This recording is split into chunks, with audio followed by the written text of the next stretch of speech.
আমরা মনে করি যে 12ই ফেব্রুয়ারি নির্বাচনে এদেশের জনগণ তার গণতান্ত্রিক অধিকার ফিরে পেয়েছে। মানুষ দীর্ঘদিন একটি ভোটের জন্য, একটি গণতান্ত্রিক অধিকারের জন্য লড়াই সংগ্রাম করেছে। তার এই ধারাবাহিকতায় আমাদের 12ই ফেব্রুয়ারি নির্বাচনে আমরা আমাদের গণতান্ত্রিক অধিকার ফিরে পেয়েছি। এই গণতন্ত্রকে উদ্ধার করার জন্য, এই দেশের জন্য শহীদ রাষ্ট্রপতি জিয়া রহমান যেমনিভাবে জীবন দিয়েছেন, যুদ্ধ করেছেন, দেশনেত্রী বেগম খালেদা জিয়াও সারাটা জীবন গণতন্ত্রের জন্য যুদ্ধ করেছেন।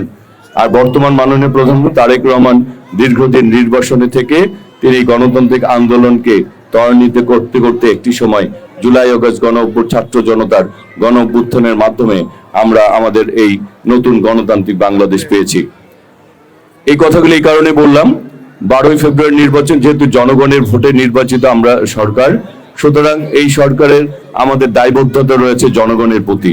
কারণ জনগণ আমাদেরকে ভোট দিয়েছে, জনগণের ভোটে আমরা নির্বাচিত হয়েছি।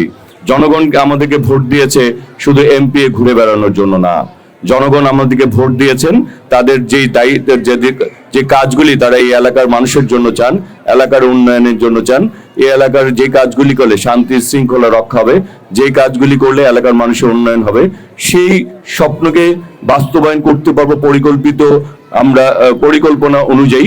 সেই কারণে জনগণ আমাদের ভোট দিয়েছে। আমি সেটি মনে করি এবং সেই মনে করে দেখি আমি এই আজকের আমাকে নিজেকে শুধু জনপ্রতিনিধি মনে করি না, আমি মনে করি আমি আপনাদের একজন সেবক হিসাবে কাজ করতে চাই। আর এই কাজ করতে যে আমাদের সক্ষমতার কিন্তু সীমাবদ্ধতা রয়েছে, কিন্তু আমাদের যতটুকু সক্ষমতা রয়েছে সেই জায়গায় যাতে কোনো রকম গাফিলতি না থাকে সেই জায়গাটাকে আমি বাস্তবায়ন করার চেষ্টা করছি। যে আমার কাছে যা আছে সেইটুকু অংশ দিয়েই আমি লড়াই করব, বাকি জায়গাটা আমার যদি আমার সক্ষমতা সীমাবদ্ধতা রয়েছে সেই জায়গাটা আমি যদি কাজ করতে নাও পারি, কিন্তু আমার যতটুকু রয়েছে সেই জায়গায় যাতে কেউ কোনো জোর দখল করতে না পারে, কেউ যাতে দলের নাম ভাঙিয়ে জনগণের ক্ষতি করতে না পারে, কেউ যাতে আমাদের যে সম্পত্তিগুলি সরকারের রয়েছে সেগুলি ব্যক্তিগতভাবে কেউ যাতে ব্যবহার করে লাভবান না হয়ে জনগণের জন্য সেই সম্পত্তিগুলি যাতে ব্যবহৃত হয়, আমি সেই কাজগুলি করে চলেছি।